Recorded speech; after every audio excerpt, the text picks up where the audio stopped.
ನಮಸ್ಕಾರ. ಇಲ್ಲ ಡಿನ್ನರ್ ಕೊಡ್ಸೋ ಬಂದಿದ್ದೀನಿ ಇವತ್ತು. ಇಲ್ಲಿ ಪಾನಿಪುರಿಗೆ ಫುಲ್ ಫೇಮಸ್ಸು ಈ ಡಿನ್ನರಲ್ಲಿ. ಸೊ ಎಲ್ಲ ನೋಡಿಲ್ಲ ಗೆಸ್ಟ್ ಎಲ್ಲ ಬಂದು ಥ್ಯಾಂಕ್ ಯು.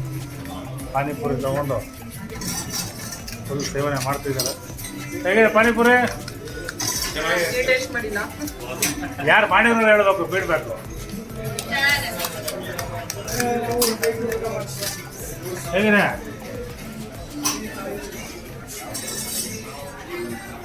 ಬಾಬಾ? ಪಾನಿಪುರಿ ತಿಂದಿಲ್ಲ, ಹೆಂಗಿದೆ ಪಾನಿಪುರಿ? ಬೇಡ ಮಾಲ ಕುಸ್ತು. ಸೊ ಹೋಟೆಲ್ಗೆ ಎಂಟ್ರಿ ಆಗ್ತಾಯಿದೆ ನೋಡಿ, ಆ ಥರ ಇದೆ. Hi, full purely north Indian style ಊಟ ಕೊಡ್ತಾ ಇದ್ದೀನಿ. ಎಂಟ್ರಿ ಆಗಿದೆ. ಇವರು ಕನ್ನಡ ಹಾಡು ಕೇಳ್ತಾ ಇರ್ಬೋದು. ಎಲ್ಲಿ ಬಂದರೂ ಕನ್ನಡ ಹಾಡು ಹಾಕ್ಬೇಕು, ಆ ಥರ ಅಡ್ಜಸ್ಟ್ ಇದೆಯಲ್ಲ.